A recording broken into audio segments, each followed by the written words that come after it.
আসসালামু আলাইকুম। আশা করছি সবাই ভালো আছেন। এই ভিডিওতে আমি দেখাবো কিভাবে ESP32 development board Arduino IDE সাহায্যে ব্যবহার করা যায়। তো এর জন্য প্রথমেই চলেন Arduino IDE-টা ইনস্টল ও সেটআপ করে নেই। এর জন্য আমাদের প্রথমেই চলে যেতে হবে Arduinoর অফিসিয়াল ওয়েবসাইটে। ওয়েবসাইটের লিঙ্কটা ডেসক্রিপশনে আমি দিয়ে দিয়েছি। যেহেতু আমি উইন্ডোজে আছি তাই উইন্ডোজের .exe ফাইলটা আমি ডাউনলোড করছি।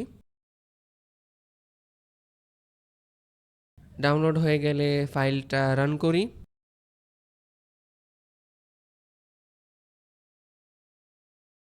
আই এগ্রিতে ক্লিক করতে হবে।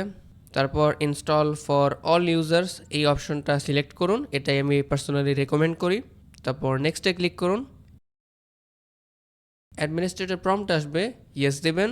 তারপর আবার আই এগ্রি দিবেন। ডেস্টিনেশন ফোল্ডার যেটা ডিফল্ট আছে এটাই রেখে দিন, এটাই এটার জন্য বেস্ট। তারপর ইনস্টল বাটনে ক্লিক করুন।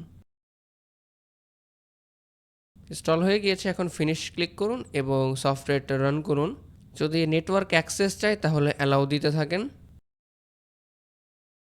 দেখতে পাচ্ছেন অলরেডি কিছু লাইব্রেরি এটি ডাউনলোড করা শুরু করে দিয়েছে। তবে আমাদের এক্সট্রা একটা ইউআরএল যোগ করতে হবে, যেহেতু আমরা আরডুইনোর অফিসিয়াল বোর্ড ইউজ করছি না, আমরা ESP32 একটা বোর্ড ইউজ করছি। এজন্য আমাদেরকে ফাইল তারপর প্রিফারেন্সেসে চলে যেতে হবে।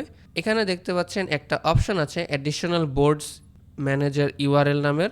এখানে আপনার একটা কাস্টম লিঙ্ক পেস্ট করতে হবে। এই লিঙ্কটা আমি ডিসক্রিপশনে দিয়ে দিয়েছি। এটাতে ESP8266 ESP32 দুটারই সাপোর্ট রয়েছে। পেস্ট করুন, তারপর ওকেতে ক্লিক করুন।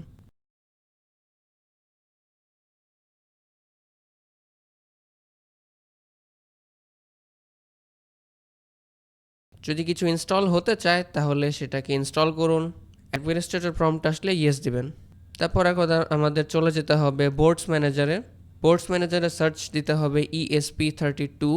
এখানে দেখতে পাচ্ছেন দুইটা লাইব্রেরি এসেছে, একটা হচ্ছে আরডুইনো ESP32 বোর্ডসের জন্য, আরেকটা হচ্ছে শুধু ESP32 যেটা এক্সপ্রেসিভ সিস্টেমসের পক্ষ থেকে। আমরা ইনস্টল করছি এই নিচেরটা।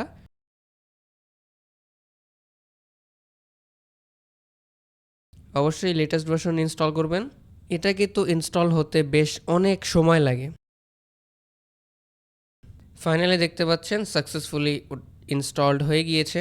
এটা ইনস্টল হতে আমার কয়েক ঘন্টা লেগে গিয়েছে। আর এরই মাধ্যমে এখন আমাদের আইডিইটা রেডি। তবে এখন আমাদের বোর্ডটা কানেক্ট করে এই বোর্ডের যে USB টু UART ব্রিজ আছে সেটার জন্য ড্রাইভার ইনস্টল করতে হবে। এজন্য প্রথমে ডিভাইস ম্যানেজার ওপেন করে দেখিয়ে নিচ্ছি। দেখতে পাচ্ছেন আদার ডিভাইসেসের আন্ডারে একটা এরর আছে CP2102। এটা হচ্ছে রেকগনাইজ করতে পারছে না ডিভাইসটাকে, আমার ESP32টাকে, যেহেতু এর ড্রাইভার নেই। আর CP2102 লেখা উঠে আছে, তার কারণ হচ্ছে আমার যে USB টু UART ব্রিজ বোর্ডের সেটা হচ্ছে CP2102। তো এটা ড্রাইভার ইনস্টল করার জন্য আমাদের চলে যেতে হবে সিলিকন ল্যাবসের ওয়েবসাইটে। এই ওয়েবসাইটের লিঙ্ক ডিসক্রিপশনে আমি দিয়ে দিয়েছি। ডাউনলোডসের আন্ডারে CP210X ইউনিভার্সাল উইন্ডোজ ড্রাইভার নামের একটা অপশন আছে, এখানে ক্লিক করতে হবে। আমি এটি অলরেডি ডাউনলোড করেছি। ডাউনলোডের ফাইলটাকে আনজিপ করতে হবে। তারপর ওই ফাইলের ভিতর গিয়ে ওই ডাইরেক্টরিটা কপি করতে হবে। কপি করার পর আবার ডিভাইস ম্যানেজারে যেতে হবে। আপডেট ডিভাইস ড্রাইভারে ক্লিক করুন। তারপর browse my computer for drivers অপশনটাতে ক্লিক করুন। এখন জাস্ট ডাইরেক্টরিটা পেস্ট করে দিলেই হবে, বাট আমি ব্রাউজে ক্লিক করে আবার ম্যানুয়ালি ডাইরেক্টরিটা সিলেক্ট করে নিচ্ছি। এটা আপনার করার কোনো প্রয়োজন নেই, শুধু পেস্ট করে দিলেই হবে। তারপর নেক্সটে ক্লিক করলেই এটি ইনস্টলড হয়ে যাবে। দেখতে পাচ্ছেন আমার এটা সাকসেসফুলি ইনস্টলড হয়ে গিয়েছে।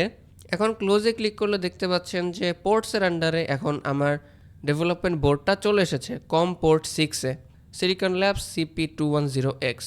কমিউনিকেশন নাম্বারটা মনে রাখুন, আমারটা হচ্ছে COM6। একটা কোড আপলোড করে দেখাচ্ছি।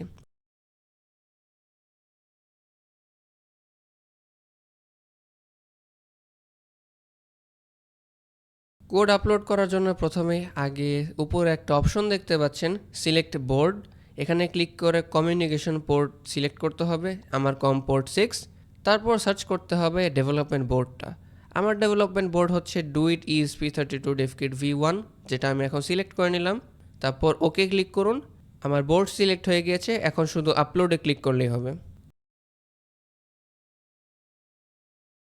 কম্পাইল হয়ে যাওয়ার পর যখন কানেক্টিং লেখে ডট ডট আসবে আউটপুট মনিটরে, তখন আপনার ম্যানুয়ালি ESP32 ডেভেলপমেন্ট বোর্ডের বুট বাটনে ক্লিক করে ধরে রাখতে হবে যতক্ষণ না ওটা কানেক্ট হচ্ছে।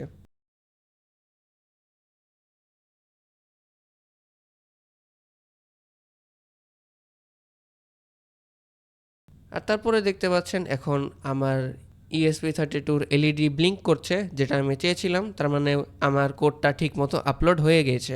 এই সেটআপ আর ঝামেলা শুধুমাত্র একবারই করতে হয়। নেক্সট টাইম থেকে আপনি শুধু সরাসরি আইডিইটা ওপেন করেই প্রোগ্রামিং শুরু করে দিতে পারেন। তো এটিই ছিল এই ভিডিওর বিষয়। যদি ইনস্টল করার সময় কোনো প্রবলেম ফেস করেন অথবা এই বিষয়ে যদি কোনো ধরনের কোনো প্রশ্ন থেকে থাকে, তাহলে অবশ্যই আমাকে কমেন্টে জানাতে পারেন, আমি সেগুলোর উত্তর দেওয়ার চেষ্টা করব। সবাই ভালো থাকবেন। আসসালামু আলাইকুম।